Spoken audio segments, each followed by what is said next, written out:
द्विवेदी और स्वागत है आपका हमारी खास पे चर्चा चर्चा के तहत आज हम एक बड़े ही दुख के साथ विषय पर चर्चा करेंगे। दुख के संदर्भ में बात हम इसलिए कह रहे हैं कि ये समूचे देश के लिए उत्सव की स्थिति होनी चाहिए। समूचे देश में इसके लिए प्रसन्नता का वातावरण होना चाहिए। समूचे देश में इसको लेकर एक उत्साह की स्थिति होनी चाहिए, लेकिन हो उल्टा रहा है। इस देश के संदर्भ में प्रधानमंत्री नरेंद्र मोदी अभी विदेश में थे, तो उन्होंने भारत के संदर्भ में बताया कि हम मदर ऑफ डेमोक्रेसी, अर्थात दुनिया में अगर लोकतंत्र का कहीं जन्म हुआ तो वो भारत भूमि पर हुआ। और लोकतंत्र का सबसे बड़ा मंदिर किसे बताया जाता है? तो लोकतंत्र का सबसे बड़ा मंदिर बताया जाता है संसद। वह संसद जो हमारी लोकतंत्र परंपराओं का प्रतीक है। भारत में जो लोकतंत्र का प्रतीक के तौर पर संसद रही, जिस संसद में लगातार कामकाज हुआ, वो आजादी के बाद, आजादी से पहले ही उसका निर्माण हो चुका था।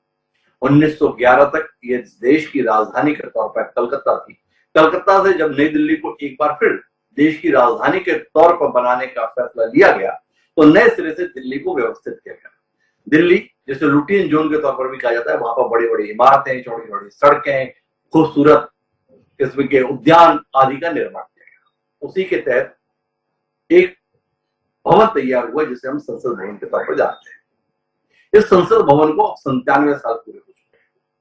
सरकार ने ऐसा महसूस किया कि आने वाले वक्त के लिहाज से अब ये भवन आवश्यकताओं को पूरा करने में समर्थ नहीं है। उम्र गुजरने के साथ कहीं ना कहीं समझौते करने पड़े। लिहाजा देश की जरूरतों को महसूस करते हुए यह दावा किया गया कि एक नया भवन बनाने जरूरी, और उसी के तहत एक नई इमारत बनकर तैयार हुई। लेकिन वही इमारत जिसमें बैठकर जनप्रतिनिधियों को इस देश के सुनहरे भविष्य के लिए फैसले लेने थे, वह इमारत अब लोकार्पित होने से ही पहले विवाद का हिस्सा बन गई। और विवाद इसलिए हो गया कि इसका उद्घाटन कौन करे, यह भी एक मुद्दा हो गया। जिस सरकार ने यह फैसला लिया, जिस सरकार के द्वारा इसको निर्मित कराया गया, उस सरकार के मुखिया के तौर पर प्रधानमंत्री के रूप में नरेंद्र मोदी हैं। उन नरेंद्र मोदी को आमंत्रित किया गया है इस संसद भवन को लोकार्पित करने के लिए, वादा करने को लेकर, और दूसरे ऐतराज विपक्षी दलों को इस बात को लेकर है कि यह 28 मई को क्या होगा, क्योंकि 28 मई को विनायक दामोदर सावरकर की जयंती है। अब इन दोनों विषयों को लेकर जो विवाद चल निकला है, आज हम उसी पर बात करेंगे। हमारा आज विषय है नई संसद सख्त पुरानी, अर्थात नई संसद बनने के साथ कुछ बदल नहीं रहा है, बल्कि जिस तरीके का एक कटुता का वातावरण सत्ता पक्ष और विपक्ष के बीच में बना हुआ है, वह सिलसिला नए भवन की आमद के साथ एक बार फिर और बढ़ चढ़कर होने को दिख रहा है। तो आज हम इसी पर बात करेंगे, समझने की कोशिश करेंगे कि आखिर इसके माध्यम से हम साबित करने क्या जाए। जो आपत्ति है विपक्ष की, वो आपत्ति के संदर्भ में तर्क यह है कि इस देश के संवैधानिक प्रमुख राष्ट्रपति हैं। एक दलित को से ताल्लुक रखने वाली एक आदिवासी महिला को जब राष्ट्रपति बनाया गया है, तो क्या केवल वोट हासिल करने के लिए बनाया गया? उसे अधिकार संपन्न क्यों नहीं बनाया जा रहा? अगर संसद भवन का लोकार्पण होना है तो वो राष्ट्रपति के हाथों होना चाहिए, नरेंद्र मोदी के द्वारा क्यों? साथ ही इस बात पर भी आपत्ति जताई जा रही है कि यह लोकार्पण इसलिए है क्योंकि चाहा यह गया है कि इसके माध्यम से एक शिलापट्ट वहां पर लग जाए और उस पर नरेंद्र मोदी का नाम अमर हो जाए। ये विपक्ष को गवारा नहीं है। तो आज हम इसी पर बात करें कि देश के प्रधानमंत्री के संदर्भ में यह नजरिया सही है? क्या देश की सरकार का यह फैसला सही है कि संसद भवन का लोकार्पण प्रधानमंत्री के हाथों ही कराया जाए? क्या कुछ इसके मायने?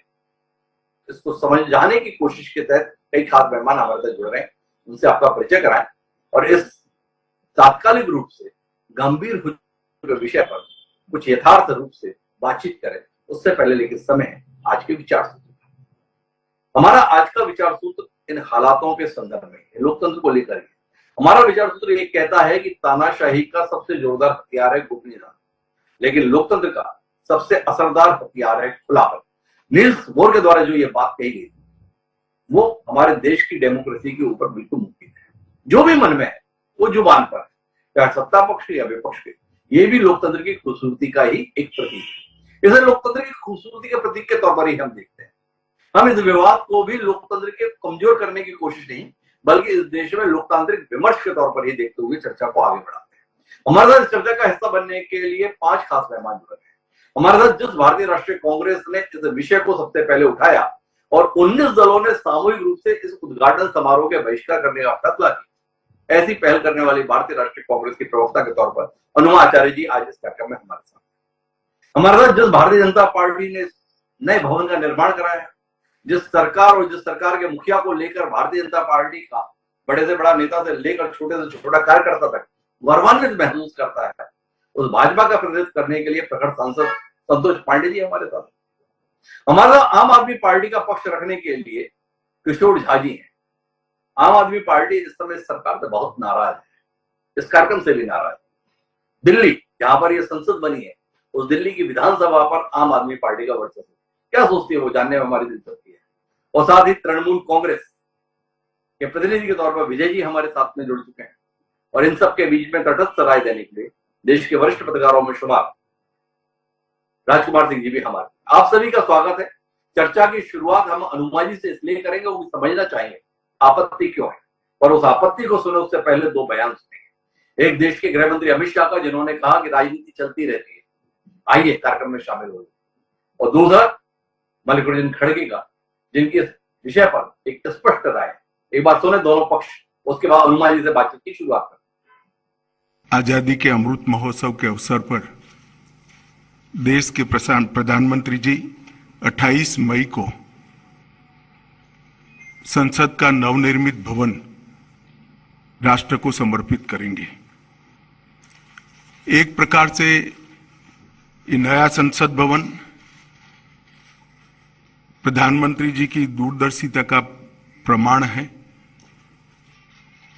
जो नए भारत के निर्माण में हमारी सांस्कृतिक विरासत, परंपरा और सभ्यता को आधुनिकता से जोड़ने का एक सुंदर प्रयास है।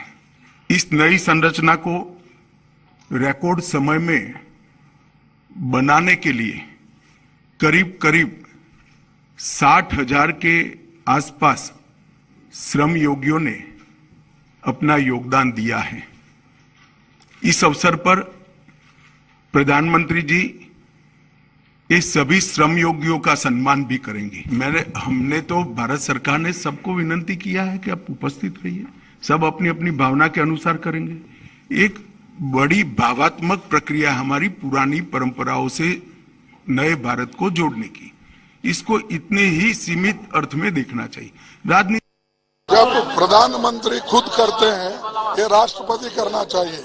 पहले फाउंडेशन करते वक्त भी वो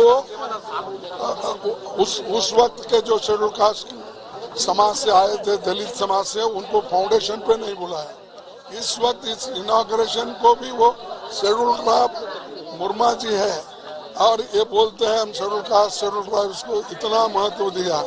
अरे जिस जगह महत्व देना है, उनकी गरिमा बढ़ाना है, उस जगह तुम उनको देते नहीं और बात के लिए, अपने वोटों के लिए ये बात कहकर दूर हो जाए। तो कुल मिलाकर एक दलित व्यक्ति को राष्ट्रपति के पद पर पहुंचाया, ये सम्मान नहीं है। एक महिला को जो आदिवासी ताल्लुक वर्ग से ताल्लुक रखती है, उसे राष्ट्रपति बनाया, वो सम्मान नहीं है। एक संसद भवन के शिलान्यास में या लोकार्पण में नहीं बुलाया, ये जताता है कि सम्मान नहीं। अनुभाई थोड़ा और विस्तार दीजिए, चिड़ किस बात को लेकर है, नाराजगी किस बात को लेकर है, गुस्सा किस बात को लेकर है, तड़प किस बात को लेकर है।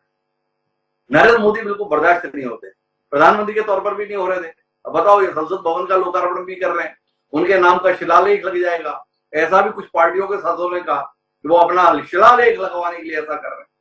थोड़ा अनुभाई आप समझाइए ना, क्यों इतनी नाराज है, क्यों इतना गुस्सा है? हिमांशु जी, अगर राष्ट्रपति हैं तो अपने पूरे हकों के साथ राष्ट्रपति हैं। अगर उनको आपने, अब तो ये चूंकि 2-3 दिन से ये चर्चा हो रही है, तो चाहे दोहराव की कीमत पर हो, पर मैं आपको बताना चाहूंगी कि आर्टिकल 79 बताता है कि पार्लियामेंट क्या है। पार्लियामेंट का अर्थ होता है राष्ट्रपति, राज्यसभा और लोकसभा। आर्टिकल 85 बहुत क्लियर बोलता है कि पार्लियामेंट सेशन कौन बुला सकता है, केवल राष्ट्रपति आहूत कर सकते हैं। तो अगर ये सारी चीजें सच है, तो राष्ट्रपति प्रधानमंत्री के हाथ की कठपुतली नहीं है, वो इस देश के संविधान का, इस संसद का प्रमुख है और बहुत ही संवैधानिक तरीके से प्रमुख है। ऐसे में प्रधानमंत्री नरेंद्र मोदी नियुक्ति पत्र बांटने हैं।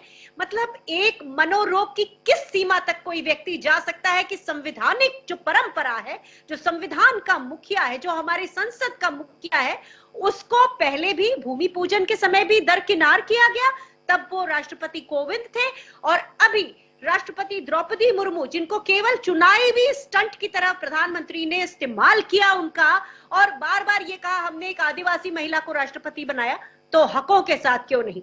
क्यों नहीं? क्योंकि वो इस पूरे संसद की मुखिया है, प्रधान है।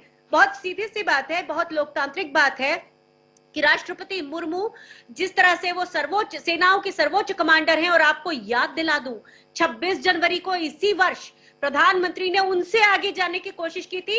अच्छा हुआ हमारे एक सैन्य कर्मी वहां मौजूद थे, वो ठीक प्रधानमंत्री के सामने आके पीछे मुड़ हुए और प्रधानमंत्री जी की जगह वो राष्ट्रपति जी को आगे लेकर चले गए। तो प्रधानमंत्री जी केवल दिखावे के लिए राष्ट्रपति जी का सम्मान करते हैं, महिला का सम्मान करते हैं, लेकिन जो उनके काम है, जो उनके एक्शन है, उससे आप साफ तौर पे देख सकते हैं कि वो क्या कर रहे हैं। और हमारा ये कहना है कि आप बार बार ये भारतीय जनता पार्टी कहां से एनेक्सी का उद्घाटन की बात ले आती है, लाइब्रेरी के उद्घाटन की बात हो जाती है। भाई साहब ये देखिए कि ये लोकतंत्र का मंदिर है, इसका एक्सटेंशन हो रहा हो तो दूसरी बात है। और उनमें भी आपको याद दिला दूं कि उनमें भी राष्ट्रपति ने या तो फाउंडेशन स्टोन रखा है या उद्घाटन किया है। तो ये बातें जो आगे चल के आने वाली है, मैं उनका पहले से ही खंडन कर रही हूं कि इस तरह से बात करना, यानी कि किसी न तरह के कुंठा को अपनी तरफ से सामने से दिखाना है। मुझे एक बात बताइए, अगर प्रधानमंत्री जी ने संसद भवन का लोकार्पण कर दिया तो इससे नुकसान क्या हो जाएगा? क्या ऐसी आफत आ जाएगी जिसके चलते इससे बड़ा गुनाह कुछ नहीं हो सकता? थोड़ा इसके संदर्भ में रोशनी मिल लीजिए ना भाई। राष्ट्रपति बहुत सम्मानित है, राष्ट्रपति के संदर्भ में प्रावधान ये तो आपने बता दिया, फिर तो बेहतर होता बाहर से किसी व्यक्ति को ले, आप गणतंत्र दिवस पर हम कार्यक्रम करते हैं, बाहर से बुलाते ही है, तो फिर मांग ये भी करो भाई अपने ही लोगों को क्या बुलाना है, बाहर से कोई लेकर आते। माननीय मोदी जी के तो सारे ही इस समय पर दोस्त हैं, आप देख रहे हैं, बाइडेन को बुला लेते। थोड़ा समझाइए हमें, आप जैसी विदुषी जब यहाँ पर मौजूद है तो थोड़ा हमें समझाए तो सही कि आखिर अगर इस संसद भवन का लोकार्पण देश के प्रधानमंत्री के द्वारा कर दिया जाएगा, उस शख्स के द्वारा कर दिया जाएगा जिसे इस देश की जनता ने चुना। एक मनोरोगी आपने करार दिया, उस मनोरोगी को चुना किसने? देश की जनता ने चुना। अगर वो इसे लोकार्पित कर देगा, बिगड़ेगा? थोड़ा समझाइए तो सही। आप जैसे विद्वान पत्रकार को ये कैसे बताऊं कि मैं जिस फौज से आती हूं, अगर हमारे यहाँ कोई समारोह होता है और हमारे सेनाध्यक्ष मौजूद है तो उप सेनाध्यक्ष कभी नहीं करता ये काम। हमारे यहाँ अगर आप चलिए लोगों के बीच में चलते हैं, अगर कलेक्टर मौजूद है तो तहसीलदार उद्घाटन नहीं करता। तो यहाँ पे वही बात हो रही है। आपने तो साफ देखा है, आप खुद इतने दिनों से जानते हैं कि किस तरह का माहौल है, किस तरह से हमारे देश की एक परंपरा है, एक प्रणाली है हर चीज की। बिना प्रणाली के सब कुछ तोड़फोड़ करने की आदत वाले प्रधानमंत्री जी, जब उनको हेडलाइन नहीं मिलती, जब कर्नाटक चुनाव हार जाते हैं, तो फिर एक इस तरह के उटपटांग काम होते हैं जिसमें नोट बदल जाता है, कुछ हो जाता है, रोज की रोज उनको ब्रेकिंग न्यूज में रहना है। तो मेरा सिर्फ यही एक मुद्दा है कि जब वरिष्ठ मौजूद है, अगर मौजूद ना हो, किसी तरह की हड़बड़ी हो, किसी तरह की प्रॉब्लम हो, तब दूसरी बात है, पर जब वरिष्ठ मौजूद है तो क्यों उसे हटाने की जरूरत है? क्यों वो ना करे? प्रधानमंत्री जी को ही क्यों करना है हर चीज में? बता दिया भाई, जब कलेक्टर मौजूद है तो तहसीलदार फीता क्यों काटता? भाई संतोष पांडे जी, आपके पास आना ही पड़ेगा। मेरे साथ बाकी भी अतिथि हैं, पर यह सवाल तो आपके संदर्भ में हर तरफ से आ रहा है। 19 विपक्षी दलों ने इनकार कर दिया इस समारोह का हिस्सा बनने से। क्या कहते हैं? कहीं कोई चूक हो रही है, कहीं कोई गलती हो रही है, या इच्छा ही ये थी विपक्ष विहीन देश बने? तो इसी बहाने सही संसद भवन से बाहर रहेंगे, सब कुछ सत्ता के अनुसार ही रहेगा। मंशा क्या है, थोड़ा समझाएंगे संतोष जी? हिमांशु जी, मेरी आवाज आ रही है ना? बिल्कुल जी जी जी। एक 2 लाइन 2 पंक्ति एक बहुत अच्छा है। पथ का अंतिम लक्ष्य नहीं है सिंहासन चढ़ते जाना, सब समाज को लिए साथ में आगे ही बढ़ते जाना। अभी आदिवासी महिला, आदिवासी बेटी द्रौपदी मुर्मू के पहले श्री रामनाथ कोविंद जी थे। और जब भाजपा को अवसर मिला तो एपीजे अब्दुल कलाम को भी बनाए। अब जब मुर्मू जी बनी, मुर्मू जी के लिए जब समर्थन के लिए आए, आपको याद है छत्तीसगढ़ भी और पूरे देश में, तो सारे कांग्रेसियों ने विरोध किया और मुर्मू जी के विरोध में वोटिंग की। अब जब आदिवासी बेटी, आदिवासी महिला गिरी, कचरा, गुफा, जंगल, पहाड़ और वनवासी क्षेत्र से जब आकर के बन गई है, ये कांग्रेस को बर्दाश्त नहीं हो रही है। और ये जिस प्रकार से छाती पीट रहे हैं, एक रामायण की और पंक्ति आपको सुना दूं हिमांशु जी, बहुत सुंदर पंक्ति। ऊंच निवास नीच कर तूती, देख न सकहि पराई विभूति। ये किसी दूसरे की विभूति को देख नहीं सकते। आपको ध्यान होगा कि राम जन्मभूमि का बनने से 20 साल पहले कारसेवकपुरम में पत्थरों को लाना राजस्थान से बनने का काम जारी। ये कहने लगे यहाँ अभी तो डिसीजन हुआ नहीं है और इसको मंदिर ही क्यों बनाते हैं, पुस्तकालय बना दो, धर्मशाला बना दो, सार्वजनिक स्थान बना दो। और यही इनके कपिल सिब्बल, यही इनके सिंघवी, पूर्व गृह मंत्री चिदम्बरम जितना रोका छेका कर सके ये सब अभियान चलाए, अवरोध, बाधा।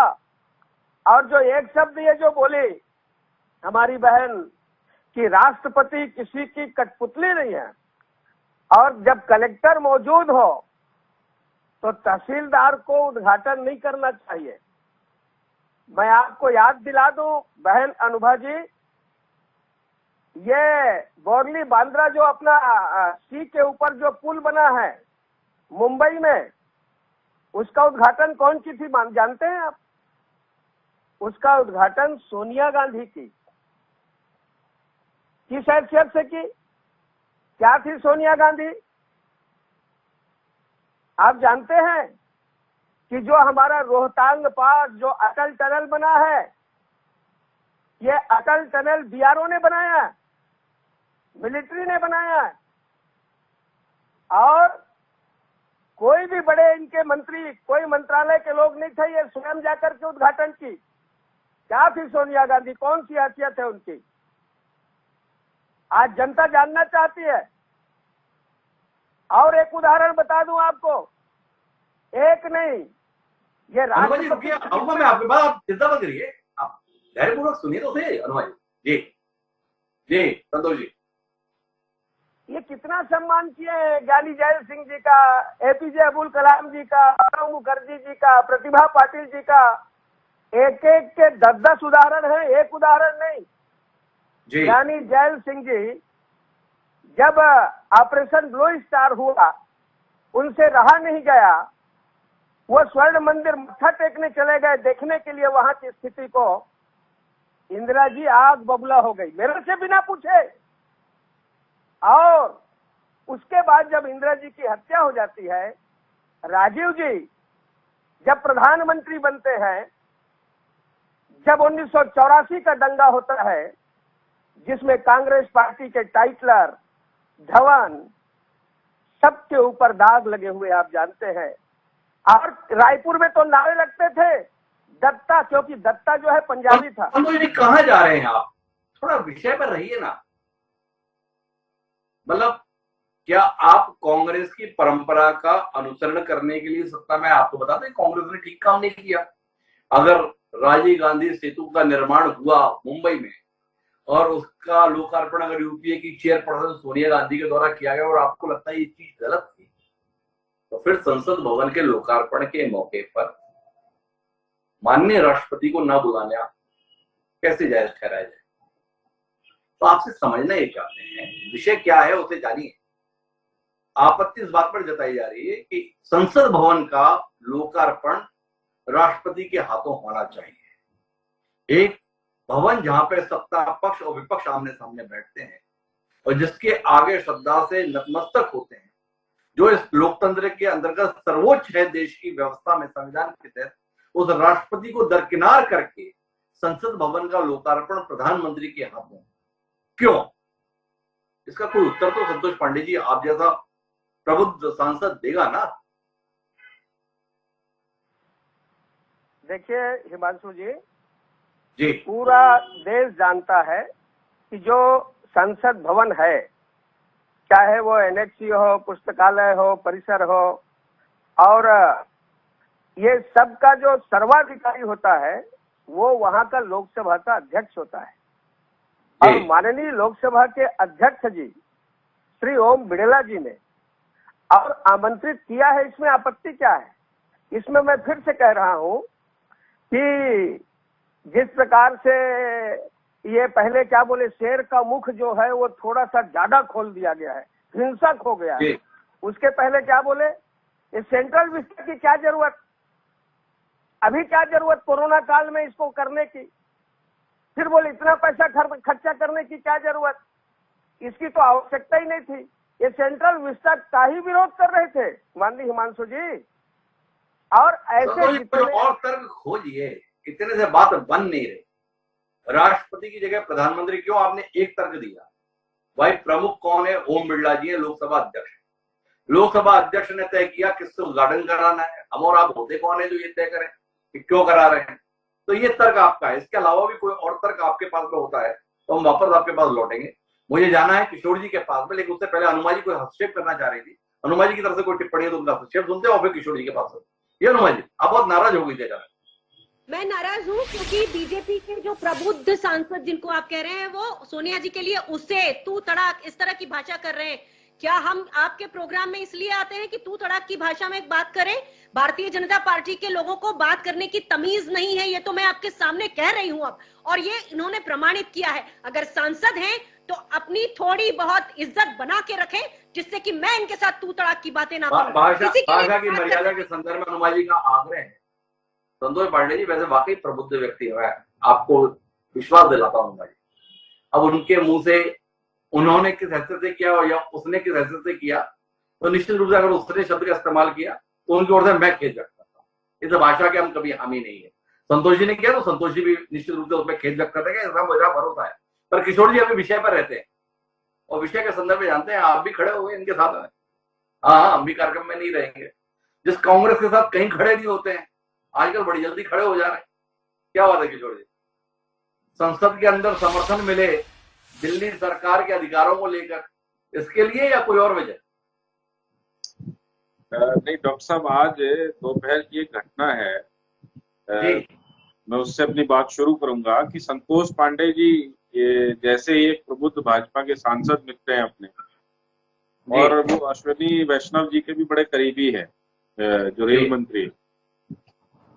तो उनसे यूं ही चर्चा में लाइटली मैंने पूछ लिया कि भाई क्या बात है, आप लोगों ने राष्ट्रपति को नहीं बुलाया, ऐसा क्यों किया? तो बोले जी मैंने, सांसद महोदय बोले कि मैंने ये सवाल जो है रेल मंत्री जी से भी पूछा था कि भाई ऐसा क्यों। तो रेल मंत्री जी ने बोला कि भाई तुम्हें क्या लगता है, जो आदमी मुझे एक रेल के उद्घाटन, रेल गाड़ी का उद्घाटन नहीं करने देता, वो आदमी जो है इनको संसद का उद्घाटन करने देगा?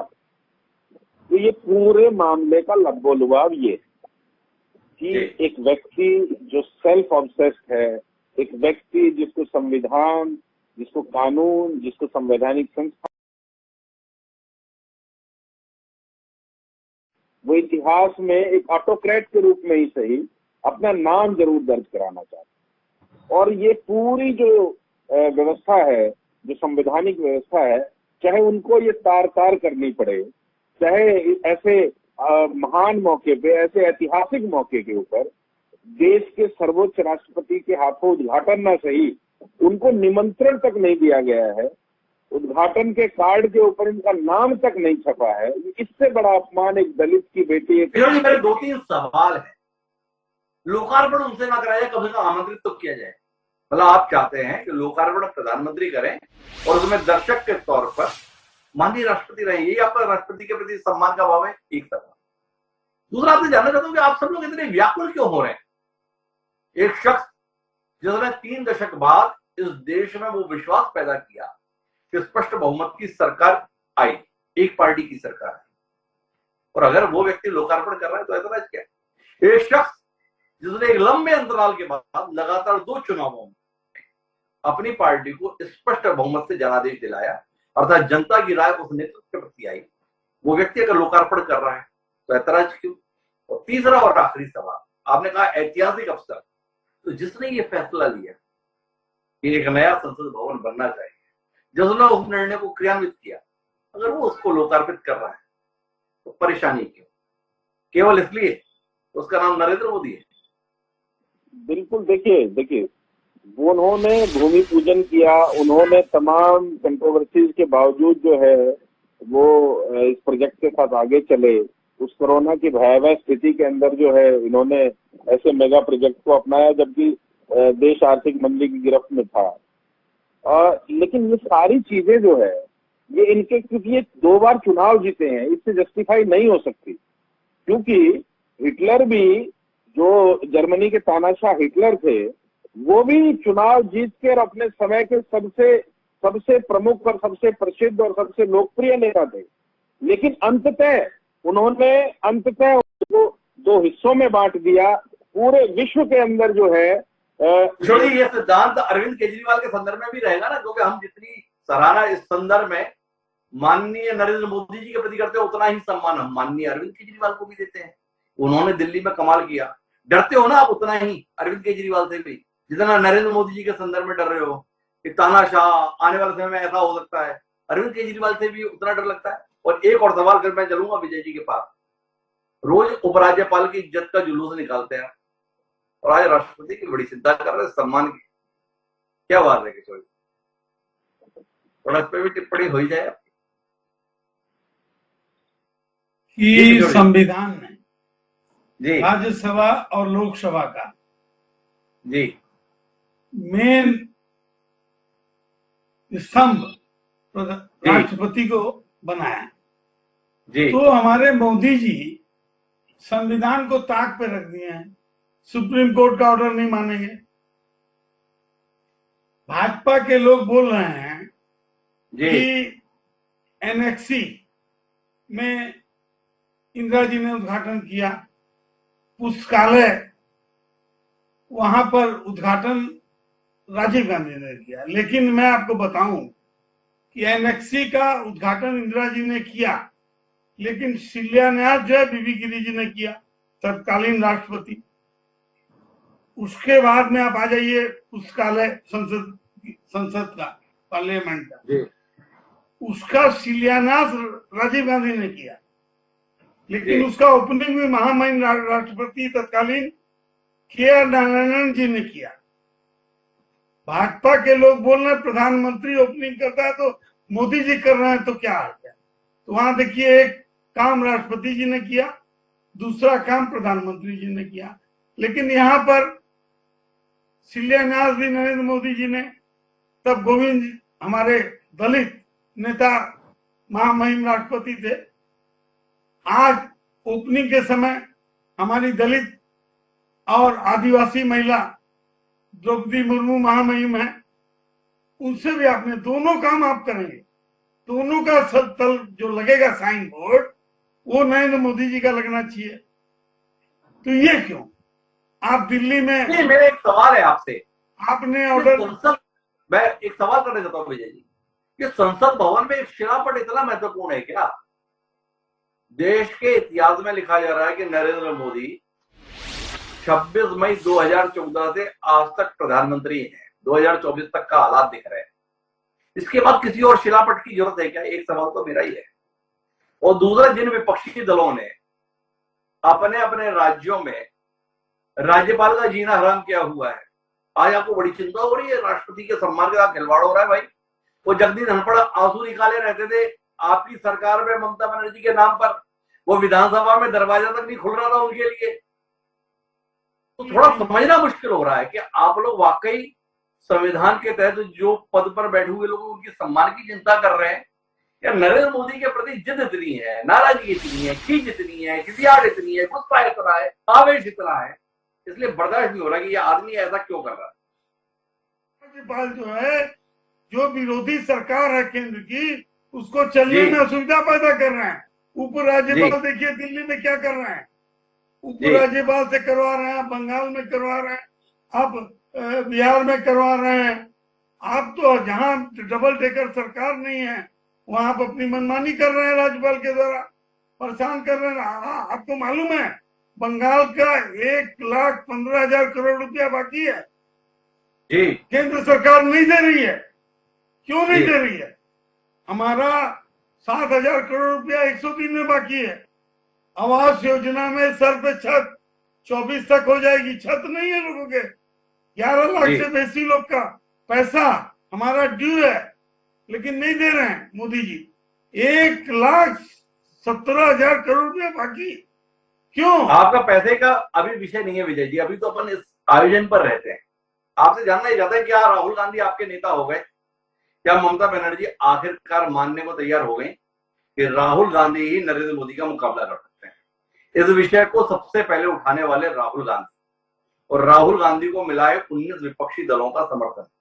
क्या विजय जी हम माने कि 2024 के संदर्भ में विपक्ष ने संदेश दे दिया राहुल गांधी हमारे नेता और नरेंद्र मोदी का मुकाबला अगर कोई कर सकता है तो वो राहुल गांधी। ये विरोधी दल जहां पर कांग्रेस मजबूत है 200 सीटों पे, और उसके बाद में जहां क्षेत्रीय दल बिहार में नीतीश जी, तेजस्वी जी, यूपी में अखिलेश और जयंत जी, बंगाल में ममता बनर्जी, वैसे ही आपका साउथ में जो जहां मजबूत है हम लोग मिलकर लड़ेंगे।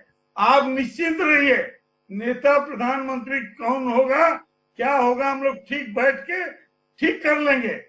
ठीक कर लेंगे विजय जी ने ये बता दिया। लेकिन अब मैं आता हूं सीधे राजकुमार सिंह जी के पास। इस बहस के मायने क्या है? मैं जो संसद भवन का लोकार्पण ही मुद्दा है, इसके माध्यम से 2024 की बिछात है। समय चला गया अलग अलग लड़ने का। एकजुट रहो तो ही भाजपा का मुकाबला कर पाओगे, एकजुट रहो तो ही नरेंद्र मोदी का मुकाबला कर पाओगे, एकजुट रहो तो ही नरेंद्र मोदी की नीतियों के संदर्भ में देश को समझा पाओगे। क्या देखते हैं राजकुमार जी आप इस पूरे घटनाक्रम करके जिस तरह की रस्सा कसी आप कहें पालाबंदी हम देख रहे हैं, मुझे लगता है कि हमारे देश में पिछले कुछ वर्षों में राजनीतिक कटुता जिस तरह से चरम पर पहुंच गई है, ये उसका प्रमाण है और उसका परिणाम भी है।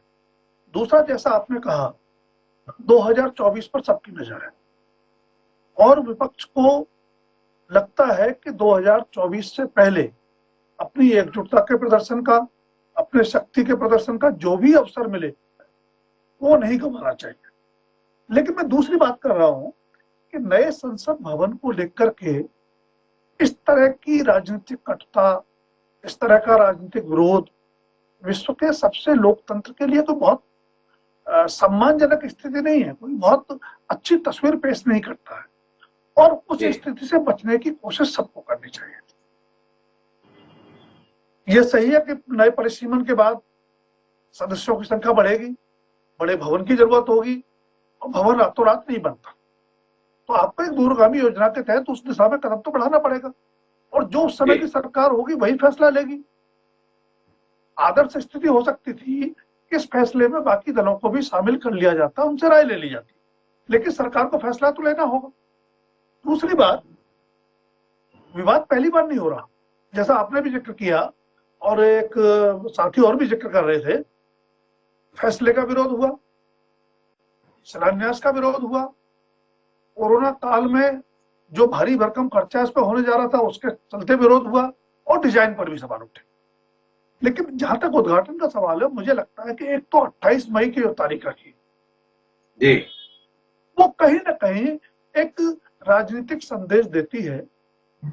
आपके हित में हो सकता है, आप अपने समर्थक वर्ग को संबोधित कर रहे होंगे उसके जरिए, लेकिन जाहिर सी बात है कि फिर वो वाकई विचारधारा के लोगों को अच्छा नहीं लगेगा। तो जब लोकतंत्र के मंदिर का निर्माण का सवाल है, उसका उद्घाटन का सवाल है, तो इस तरह के विरोधाभासी संदेशों से, संकेतों से बचने की कोशिश करनी चाहिए। संतोष पांडे जी ने भी कहा, विजय उपाध्याय जी ने भी कहा और आपके प्रवक्ता भी कह रहे थे, लेकिन एक बात नहीं, आप बार बार राष्ट्रपति को जब संबोधित करते हैं, उनके सम्मान की बात करते हैं, तो आप दलित राष्ट्रपति के तौर पर उनको संबोधित कर रहे हैं, आप आदिवासी राष्ट्रपति के तौर पर संबोधित कर रहे हैं।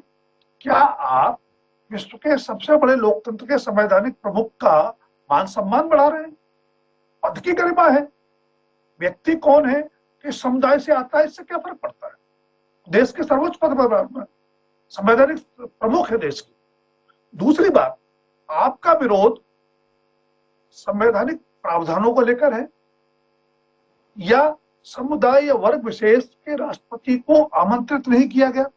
और जैसा आपने कहा कि अगर राष्ट्रपति आमंत्रित होंगी तो राष्ट्रपति ही उद्घाटन करेंगी, इतना प्रोटोकॉल तो हम सब लोग समझते हैं कि जहां राष्ट्रपति होंगे बाकी सब उनसे पीछे हैं। तो इस विरोधाभास को राजनीति तक रखें, और जिस तरह से संसद को हमने पिछले कुछ सालों में राजनीतिक अखाड़ा बना दिया है, नए संसद भवन के उद्घाटन की शुरुआत अगर उससे हो रही है, बहुत सुखद स्थिति नहीं है। राज्यपाल जी, आप तो प्रबुद्ध पत्रकार हैं।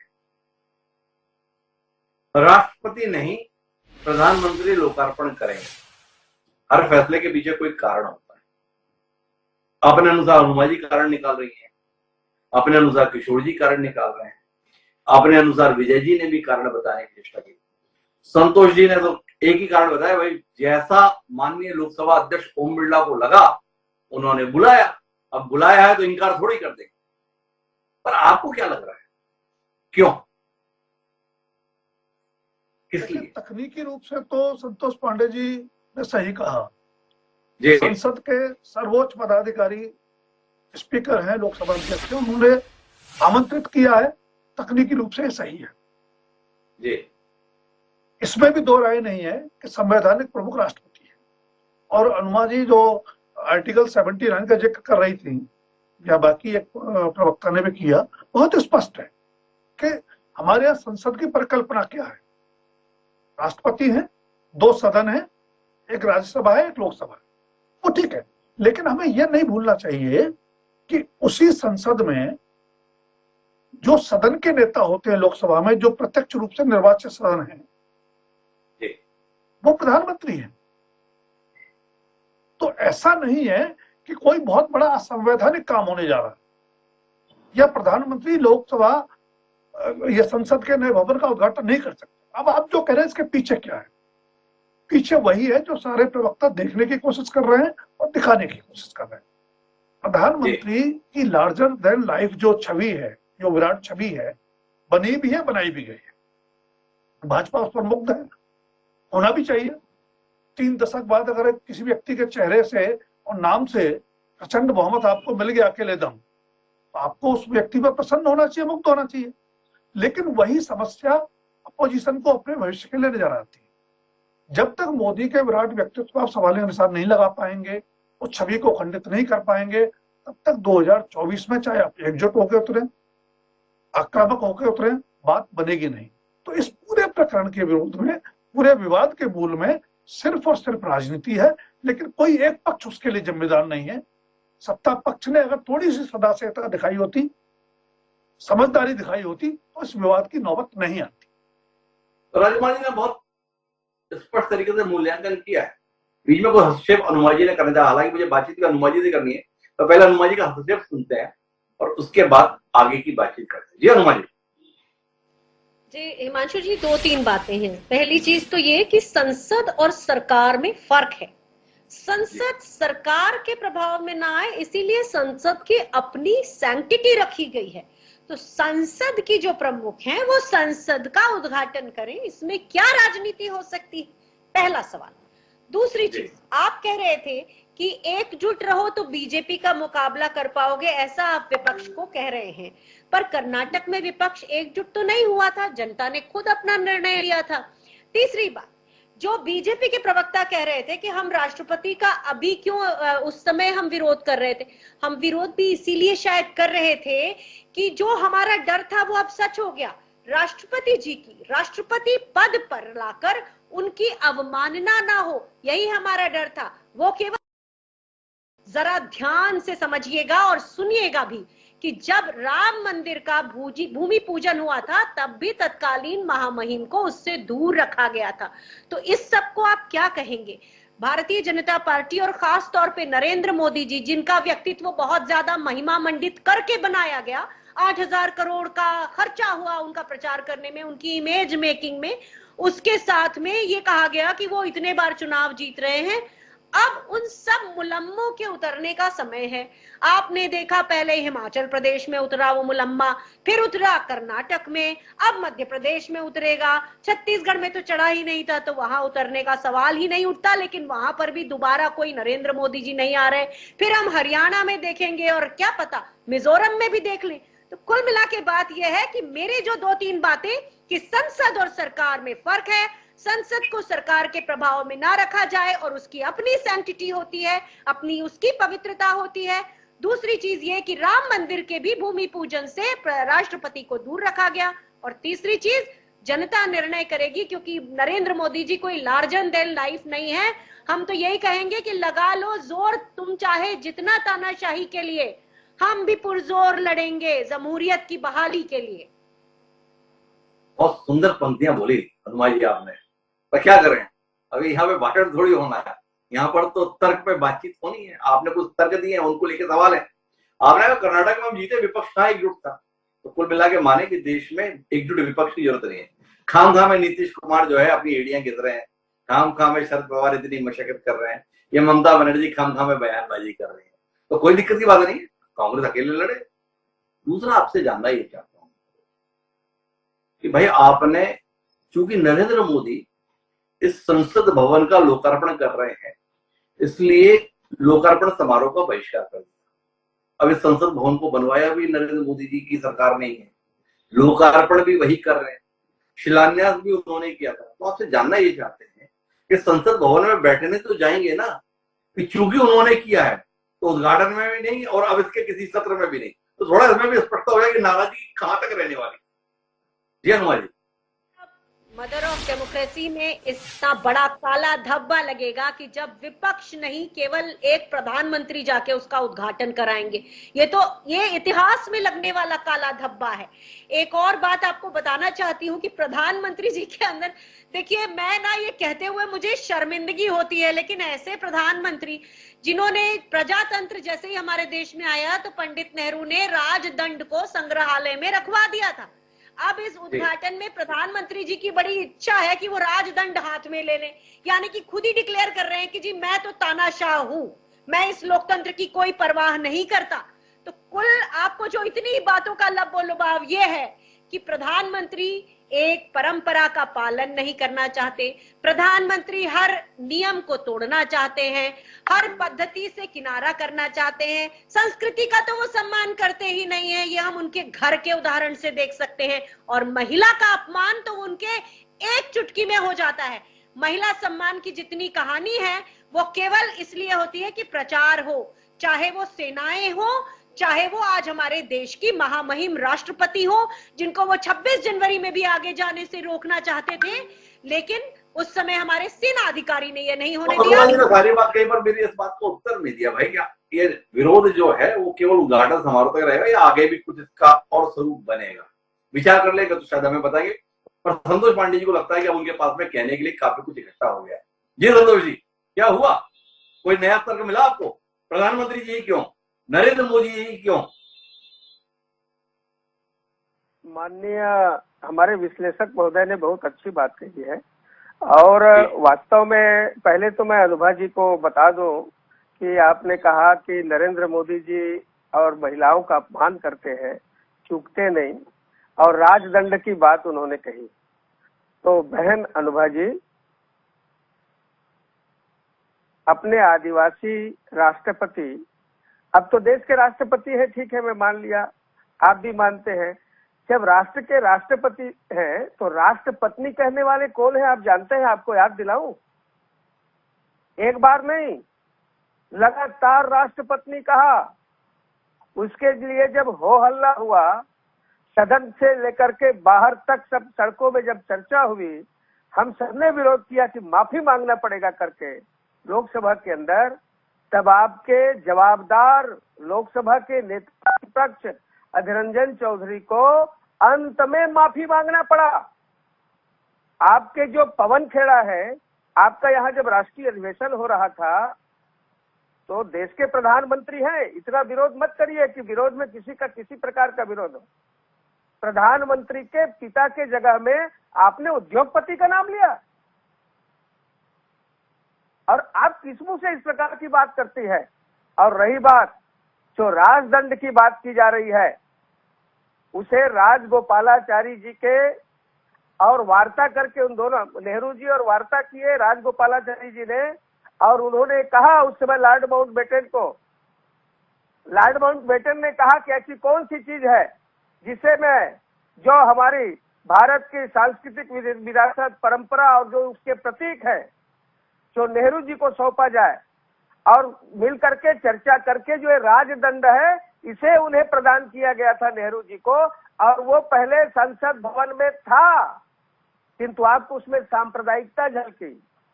आपको तो धर्मनिरपेक्ष दिखाना था कि राष्ट्र धर्मनिरपेक्ष है, शरिया नहीं है, ये अरब कंट्री नहीं है, ये पाकिस्तान नहीं है जहां 1-1 किलो आटा के लिए वहां सब अपना सब कुछ संविधान से किस प्रकार से खिलवाड़ कर रहे देख लो। तो इस प्रकार की बात आप ना करें कि महिला का अपमान प्रधानमंत्री जी ने किया। आज जो राजदंड को फिर से सम्मान दिलाने का काम, हमारे सांस्कृतिक धरोहरों को सम्मान दिलाने का काम, हमारे मान बिंदुओं को सम्मान दिलाने का काम इस राष्ट्र में फिर से हो रहा है। भारत माता को सर्वोच्च सिंहासन में विश्वगुरु बनाने की तैयारी हो रही है, उसमें खुशी खुशी सहभागी बने। यही मेरा आपने सारी बात कही, वापस पूछ रहा हूं, तर्क इतना ही है क्या? ओम बिरला की मर्जी थी, मैं तो लोकार्पण नए भवन का नरेंद्र मोदी जी से ही करा, बस इसलिए लोकार्पण नरेंद्र मोदी जी देश के सम्मानीय प्रधानमंत्री कर रहे हैं। या इसके अलावा कोई और तर्क भी संतोष पांडे जी को आपको लगता है?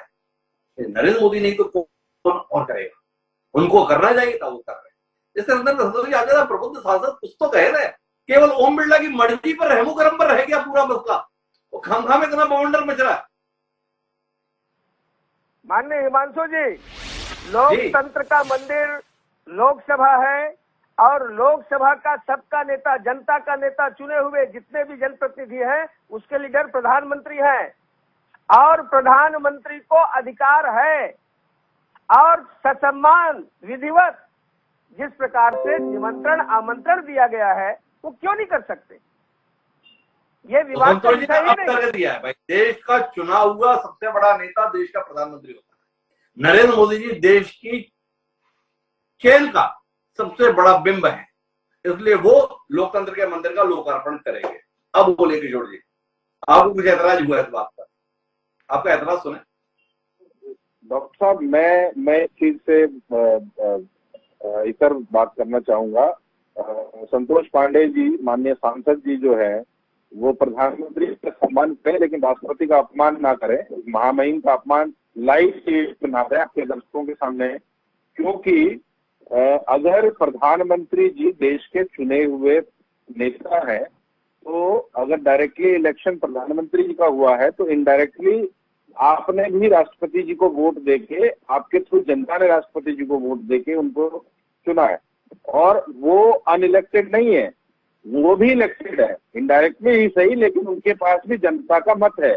और आप प्रधानमंत्री का सम्मान 100 बार करें, आप इसके लिए स्वतंत्र हैं, लेकिन राष्ट्रपति का अपमान जो है ये देश बर्दाश्त नहीं करेगा। आप संविधान का संवैधानिक व्यवहारिक बात करते हैं ना, ये बहकाने की बात नहीं। ये राष्ट्रपति जो भी बनता है ये प्रधानमंत्री की मर्जी के बगैर बनता है, या प्रधानमंत्री जो बनता है वो राष्ट्रपति की मर्जी से बनता है? व्यवहारिक बात लोकतांत्रिक देश में, हिंदुस्तान में कौन किसे बनाता है? प्रधानमंत्री राष्ट्रपति को बनाता है या राष्ट्रपति प्रधानमंत्री को बनाता है? किशोर जी थोड़ा ईमानदारी से बात करिए। नहीं होता, राष्ट्रपति इस देश की सर्वोच्च कमांडर हैं, तीनों सेनाओं के अध्यक्ष हैं, और राष्ट्रपति देश की संवैधानिक प्रमुख भी हैं। आप किसी भी स्थिति के अंदर राष्ट्रपति जी का अपमान ना करें, कृपया, ये मेरी आपसे विनती है। किशोर जी मेरे सवाल को सुनिए। देश के सम्मान्य प्रधानमंत्री राष्ट्रपति तय करते हैं या राष्ट्रपति देश के प्रधानमंत्री तय करते हैं? व्यवहारिक सवाल है किशोर जी, दर्शक देख रहे हैं, व्यवहारिक सवाल है, किताबी सवाल नहीं है। संसद देश के राष्ट्रपति को तय करता है, देश का संसद तय करता है। प्रधानमंत्री उस संसद के हो सकता है कि सत्ता पक्ष के नेता हो, लेकिन ये सर्वोच्च शक्ति जो है देश की संसद के पास होती है, और उस संसद को ही किशोर जी, आप अधिकार है। लोग दर्शकों को बिल्कुल ही नासमझ समझ रहे हैं। वो संसद सर्वोच्च शक्ति होती है। लोगों ने देखा, माननीय प्रधानमंत्री हुआ करती थी इंदिरा गांधी, उन्होंने चाहा नीलम संजीव रेड्डी न बने, नहीं बन पाए।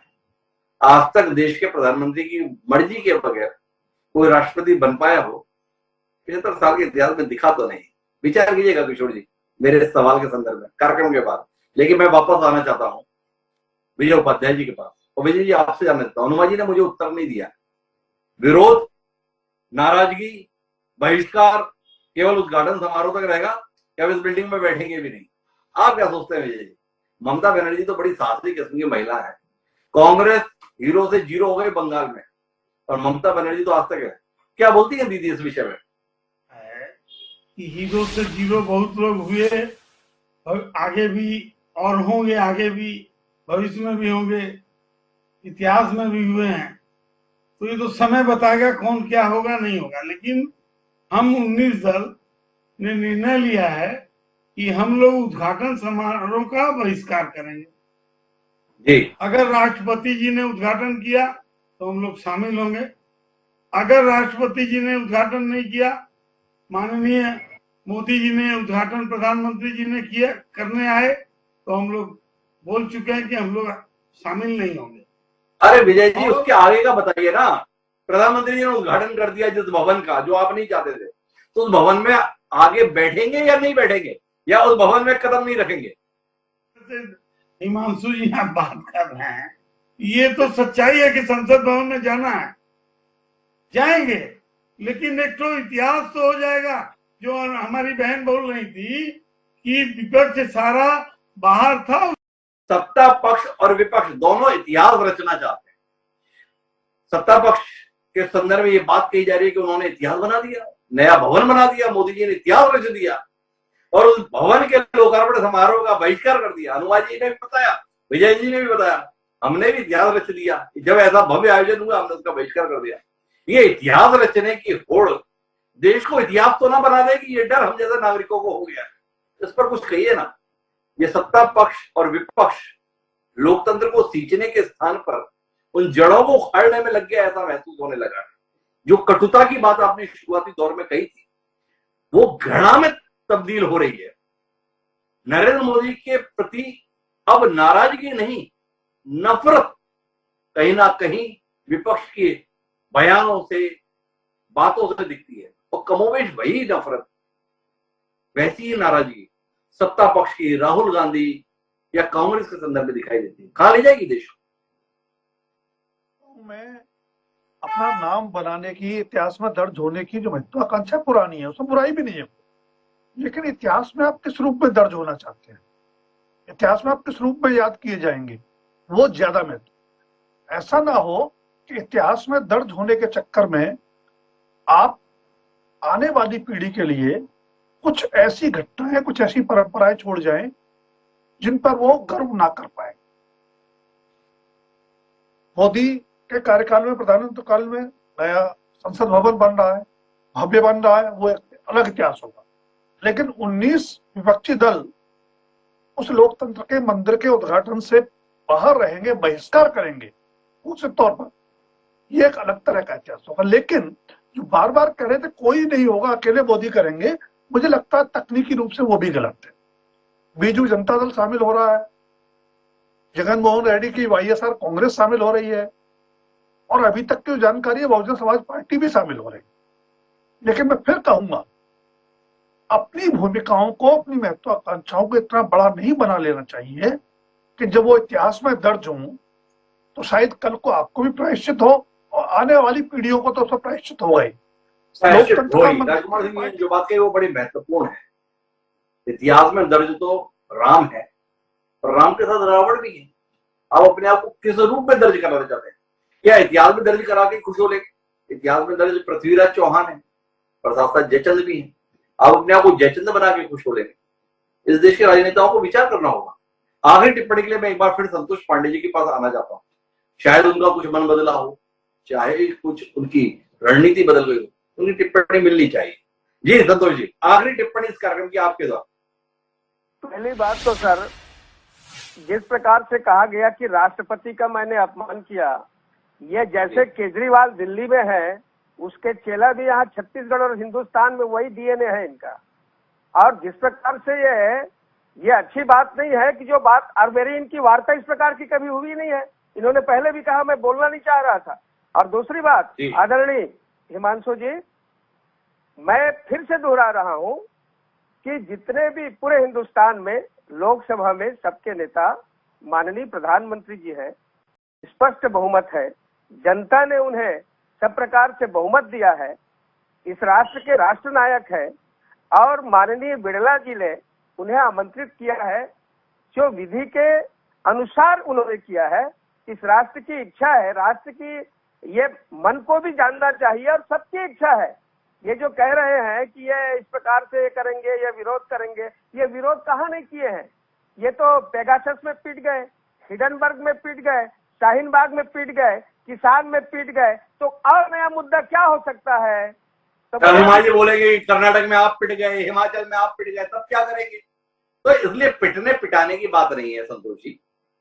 लोकतंत्र का जिसे मंदिर कहा जाता है, क्या संतोष पांडे जी आपको नहीं लगता है कि एक सबसे बड़ा दल होने के नाते, सत्तारूढ़ दल होने के नाते आप अभी भी कोशिश करेंगे, प्रयास करेंगे विपक्षियों को मनाने का, समझाने का, साथ लाने का, या कहेंगे इन्हें जो मर्जी ये है करते रहें, हम तो इसी तरीके से चलेंगे।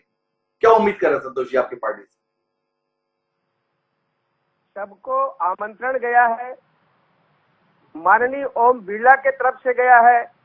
मैं एक सांसद हूं, मेरे सांसद मित्रों से बात होती है, मेरे पास 3 बार फोन आया है, सबके पास 2-2, 3-3 बार, 4-4 बार फोन जा रहा है, आने के लिए आमंत्रित किया गया है। जो दल के नेता हैं उनसे बराबर चर्चा की जा रही है, किंतु यदि जिन्हें आना ही नहीं है, जिन्हें विरोध ही करना है, तो वो जो कहावत है ना आदरणीय हिमांशु जी, हाथी चले बाजार, तो हाथी तो अपनी शान के साथ और अगर इस सोच के साथ में रहेंगे, हाथी चले बाजार, सत्ता पक्ष इस सोच के साथ है और विपक्ष को दूसरी उपमा के साथ संबोधित करेगा, तो देश कहां जाएगा। इस बार राष्ट्रपति जी वाकई विचार करता है। देश के लिए ये एक उल्लेखनीय घटना है कि देश में नया संसद भवन, आजाद देश का अपना संसद भवन तैयार हुआ है, क्योंकि पहले का जो संसद भवन था वो हमारा अपना बनाया नहीं बल्कि अंग्रेजों का बनाया था। पर वह अवसर कटुता के प्रतीक के तौर पर इतिहास के पन्नों में दर्ज हो, इस घड़ी को टालने की कोशिश होनी चाहिए। और ये कोशिश करने की जिम्मेदारी देश के सबसे बड़े दल की है, भारतीय जनता पार्टी, और उस पार्टी के मुखिया के तौर पर, सरकार के मुखिया के तौर पर प्रधानमंत्री तुम मौजूद है। कहीं ना कहीं इस विवाद को सुलझाने की पहल होनी चाहिए और विपक्ष को भी 2024 के परिणामों को लेकर नहीं बल्कि देश के लिए, आने वाली पीढ़ी के लिए क्या बेहतर होगा उसके अनुसार फैसला लेना चाहिए। उम्मीद करते हैं कटुता का यह दौर लोकतंत्र के मंदिर के लोकार्पण के संदर्भ में दुनिया को देखने को ना मिले। देखें देश के तमाम राजनीतिक दल और राजनीति क्या अपने मन को इतना विराट स्वरूप दे पाएंगे, हमें इंतजार है। आप सभी मेहमानों का बहुत बहुत धन्यवाद इस चर्चा का हिस्सा बनने के लिए। समय अब आज के शेर का। हमारा आज का शेर इस विडंबना को, इस पीड़ा को व्यक्त करते हुए ही कुछ यूं है कि बंदा बनने को यहाँ कोई भी तैयार नहीं। सही, बंदा बनने को यहाँ कोई भी तैयार नहीं वसीम, सब इसी धुन में है कि खुदा हो जाए। ये खुदा होने की होड़ कहीं हमें इंसान भी न रहने देगी, ये चिंता देश के संदर्भ में होने लगी है। देश के तमाम जिम्मेदार राजनीतिक दल और राजनेताओं के ऊपर इस बात को लेकर बोध आना चाहिए कि वह देश के लिए, देश उनके लिए नहीं। अगर ये बोध आएगा तो शायद कटुता का ये दौर खत्म हो जाएगा। इस उम्मीद के साथ अब मुझे कल फिर मिलेंगे विषय के साथ, तब तक के लिए सलाम।